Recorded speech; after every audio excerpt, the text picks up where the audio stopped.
नमस्कार, मैं Hari Kishan Meena, assistant professor physics, government girls college Kherwara. Electricity and magnetism की ई लेक्चर में आपका स्वागत है। इस लेक्चर में हम लोग पढ़ेंगे अनवरत आवेश वितरण।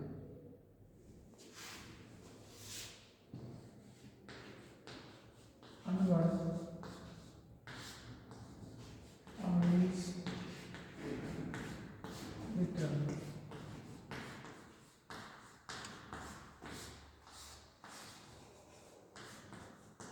कंटिन्यूअस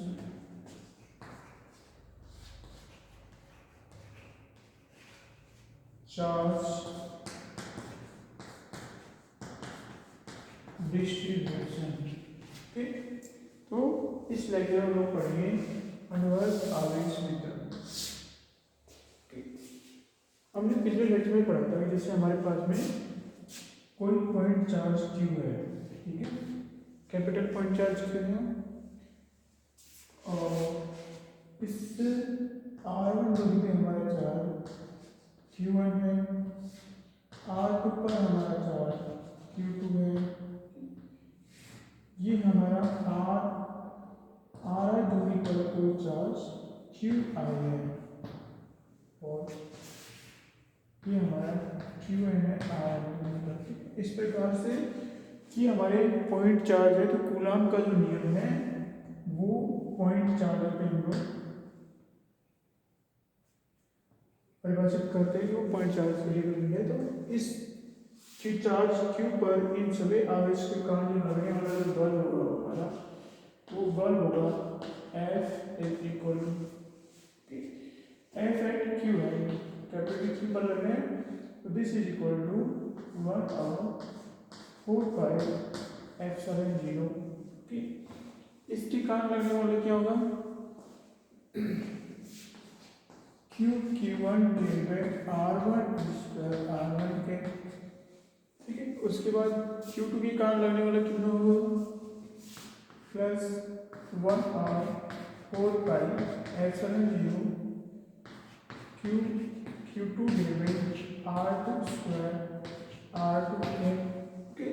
उसके बाद RI पर लगने वाला कैसे कितना होगा, जैसे यहाँ पे हमारे और भी बहुत सारे पॉइंट चार्ज यहाँ पे है, तो हम लोग लिख सकते हैं plus 1/4π/0 QI divided RI square RI के, एंड देन प्लस, ठीक है, 1/4π/0 QN divided RN square RN के। तो ये हो गया हमारा Q पर लगने वाला बल। हम इसको इस प्रकार से भी लिख सकते हैं, क्योंकि सब में भी कॉमन है, तो हम लोग इसको लिखेंगे F equal to 1/4π/0 and there is also Q,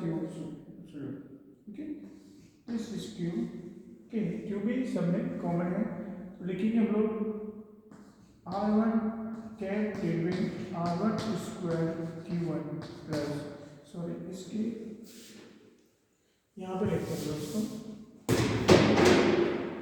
F equal to Q upon 4π/0। ये तो सब में कॉमन है, ये 4π/0 एंड Q, और इसको हम लोग लिखेंगे R1 cap divided R1 square Q1 plus R2 cap divided R2 square Q2 dot RI cap divided RI square QI RN cap divided RN square Q। ये हमारा क्या है, इस बिंदु आवेश Q पर अन्य बिंदु सभी बिंदु आवेशों के कारण बल आ गया, ठीक है। यहाँ तक हमने पिछले लेक्चर में हमने ज्ञात किया था। तो जो ये टर्म है, इस टर्म को हम लोग किस प्रकार से लिख सकते हैं, इस टर्म को हम लोग लिख सकते हैं this is equal to Q 4 pi epsilon 0। Okay okay, इसको हम लोग इस प्रकार से लिख सकते हैं। Okay, this is equal to summation R I cap divide R I square and Q I equal to 1 to n, this is equal to F. इस प्रकार से हम लोग इसको लिख सकते हैं। यहाँ पे हम लोग जो q है इसको f के नीचे भेज सकते हैं, कांस्टेंट है, तो हम लोग लिखेंगे इस f divide by q is equal to 1/4 pi epsilon 0। Okay, I equal to 1 to n R I cap divide R I square Q आई।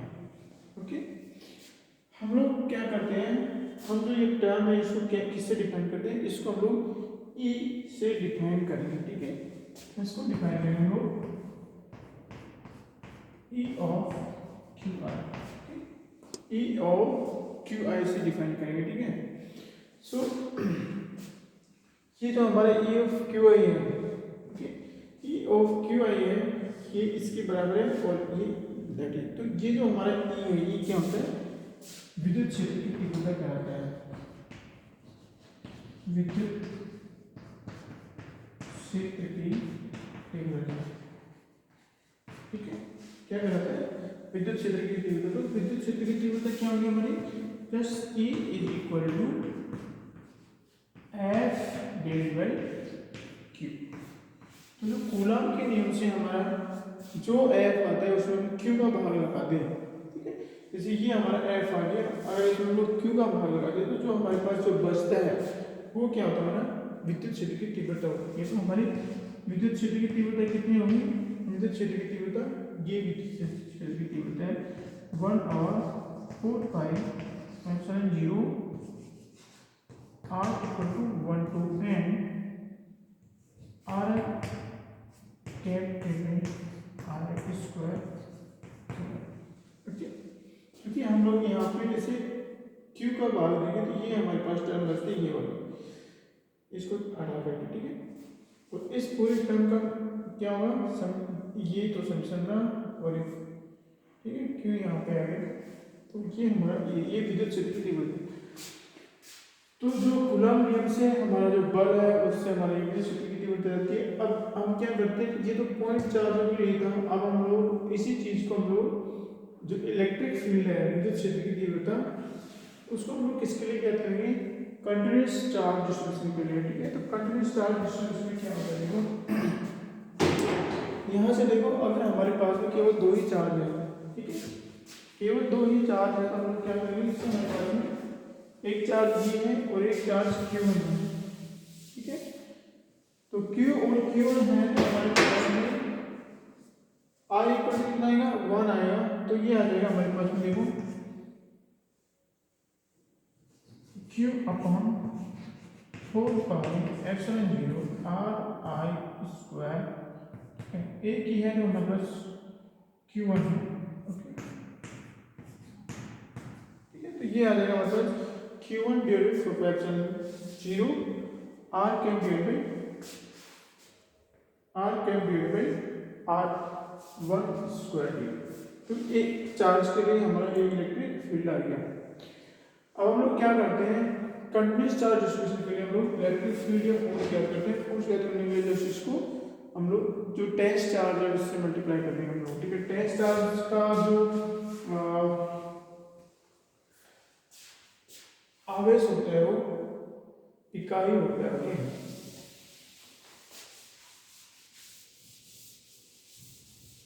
एकांक धनात्मक आवेश हम लोग टेस्ट चार्ज के रूप में लेते हैं। ये कन्वेंशन है, हम चाहे तो टेस्ट चार्ज के रूप में एकांक धनात्मक आवेश भी ले सकते हैं।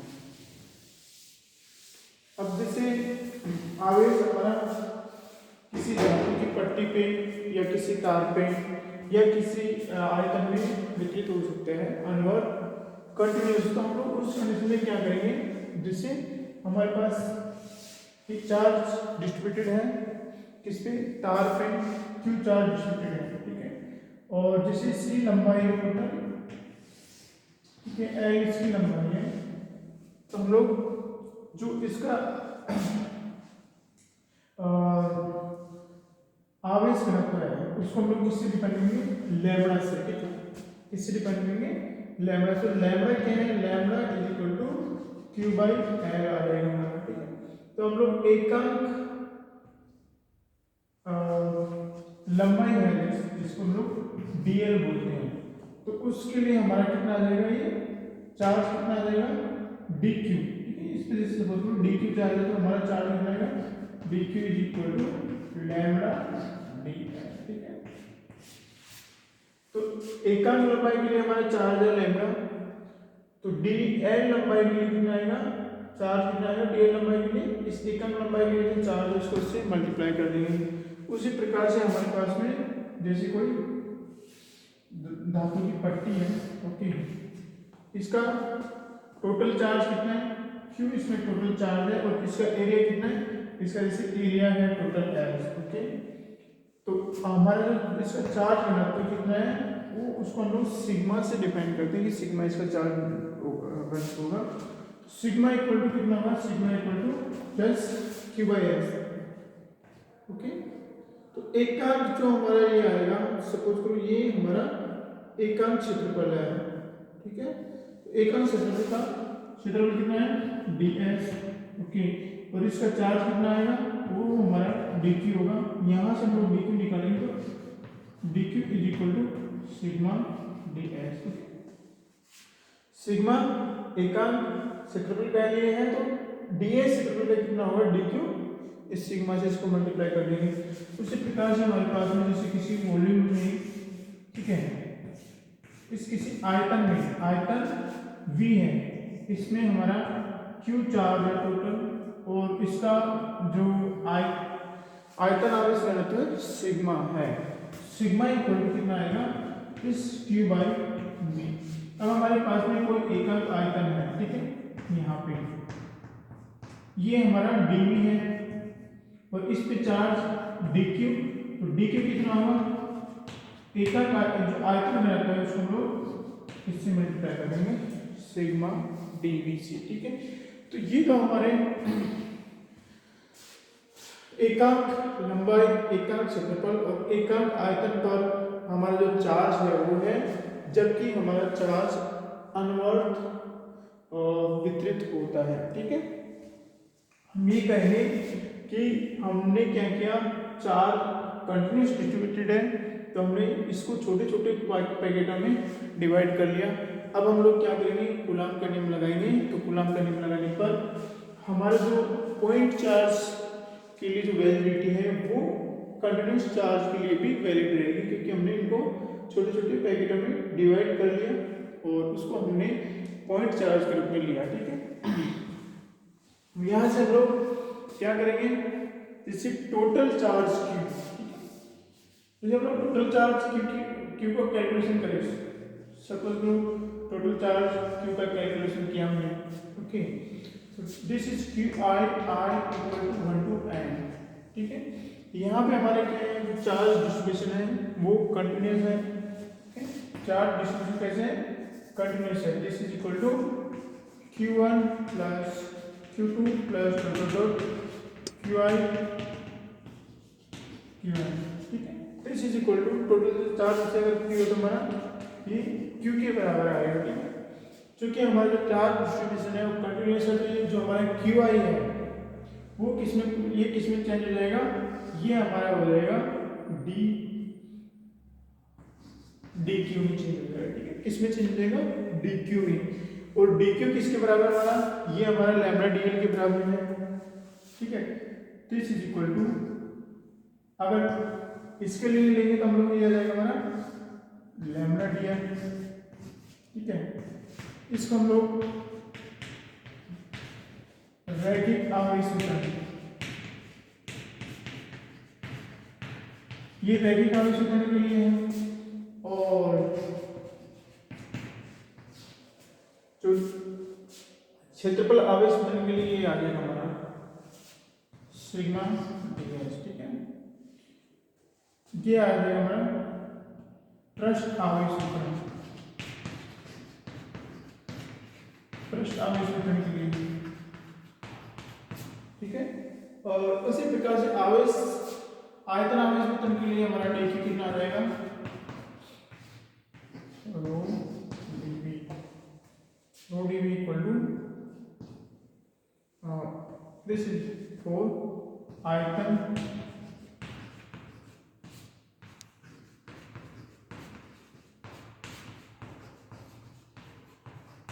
ठीक है, आयतन आवेश वितरण, ओके। ये हमारे dq के मान है। अब हमारा जो इलेक्ट्रिक फील्ड था वो पॉइंट चार्ज के लिए किस प्रकार से था, E इज इक्वल टू हमारा F बाई कैपिटल Q, हमने इनिशियल ऑफ दिस लेक्चर बताया था। दिस इज इक्वल टू 1 और 4 pi epsilon 0 R equal to 1 to n, okay, R I cap divided R I square and this is Q I, इस प्रकार से था, ठीक है। इसको हम लोग अगर समाकलन में बदलें तो हमारा जो Qi है, ये Qi की जगह हमारा क्या आ जाएगा, dq हो जाएगा, ठीक है। समाकलन ऐसे से i equal to 1 to n of Qi, i equal to 1 to n of Qi, तो ये किस प्रकार से चेंज हो जाएगा q में dq चेंज हो जाएगा 1 और epsilon 4 pi epsilon 0 summation of r divide r का डिवाइड r स्क्वायर dq, ठीक है। हमने i, क्योंकि ये i हम लोग समेशन के लिए लिखते हैं तो इसको हमने i जो इंडिसेस है उसको हटा दिया और इसकी जगह हमने r डिवाइड r स्क्वायर लिख के dq लिख दिया। अब हम लोग क्या करेंगे, अगर हम लोग पृष्ठ आवेश घनत्व के लिए, ये है हमारा पृष्ठ आवेश घनत्व के लिए इलेक्ट्रिक फील्ड याद करना चाहें तो हम लोग dq की जगह हमने ये लिखेंगे, ठीक है, यहाँ पे only just for dq, this is for, ये dq के लिए है, ठीक है, ओके। एकांक आवेश से लिए तो ये dq के लिए हमारा ये आ जाएगा सिग्मा ds, ओके। या फिर हम लोग कहेंगे जैसे ओके दिस इज समेशन रहेगा, ठीक है। तो इंटीग्रल ऑफ dq के लिए हमारा ये रहेगा रैखिक आवेश घनत्व के लिए, पृष्ठ आवेश घनत्व के लिए, ये आयतन आवेश घनत्व के लिए, ठीक है। तो यहाँ पे भी इंटीग्रल है, तो इस इंटीग्रल के लिए अगर हम लोग ये e की वैल्यू किसके लिए ज्ञात करना चाहिए, पृष्ठ रैखिक आवेश वितरण के लिए, तो हमारे देखो रैखिक आवेश वितरण के लिए हमारे जो e की वैल्यू कितनी हो जाएगी, देखो e इक्वल टू 1 और 4 पाई एप्सिलॉन 0, ठीक है। इंटीग्रल ऑफ, क्योंकि ये इंटीग्रल ऑफ dq है जो कि लैम्बडा dl के बराबर है, integral of, okay, so r cap divide r square, ठीक है। हमारे जिस इस dq की वैल्यू हुई ये लैम्बडा dl है, ठीक है, ये ध्यान रखना है। इस dq की वैल्यू सिग्मा ds है, इसकी वैल्यू देखो दोनों तरफ इंटीग्रल लगा हुआ है तो हम लोग यहाँ से इसको हटा सकते हैं, this is equal to this and this is equal to this, okay okay. तो dk कितना है हमारा, लैम्बडा dl है, तो dq की वैल्यू हमने लैम्बडा dl रख दी यहाँ पे। ये हमारा किसके लिए आ गया, पृष्ठ आवेश सॉरी रैखिक आवेश वितरण के लिए हमारा इलेक्ट्रिक फील्ड आ गया। अब एक पृष्ठ आवेश वितरण के हम लोग क्या ज्ञात करेंगे, इलेक्ट्रिक फील्ड ज्ञात करेंगे। दिस इज इक्वल टू 1 और 4 pi epsilon 0 r cap divide r square sigma ds, ठीक है। क्योंकि dq किसके बराबर बना है, सिग्मा ds के बराबर है, तो यहाँ से dq हम लोग सिग्मा ds के बराबर रिप्लेस कर देते हैं। उसी प्रकार से हमको आयतन आवेश वितरण के लिए अगर हम ज्ञात करेंगे तो हम लोग क्या करेंगे, E इक्वल टू 1 और 4 pi epsilon 0 r square root, ठीक है। इस प्रकार से हमने क्या किया कि जो हमारा पॉइंट चार्ज के लिए जो इलेक्ट्रिक फील्ड था उसको हमने क्या किया, अनवर्ट आवेश वितरण के लिए एक्सप्लोर कर दिया। तो हम लोग अनवर्ट आवेश वितरण के लिए भी इलेक्ट्रिक फील्ड इस प्रकार से ज्ञात कर सकते हैं। और इलेक्ट्रिक फील्ड और हमारा जो फोर्स होता है उसमें हमारा ये संबंध है कि इलेक्ट्रिक फील्ड क्या होता है, एकांक धनात्मक चार्ज के लिए जो बल होता है किसी पॉइंट पे, किसी बिंदु पे, वो हमारा इलेक्ट्रिक फील्ड को डिफाइन करता है उस पॉइंट पर। ठीक है, तो ये हमारा अनवर्ट आवेश वितरण के लिए इलेक्ट्रिक फील्ड के ये फॉर्मूले हैं। लेक्चर देखने के लिए थैंक यू।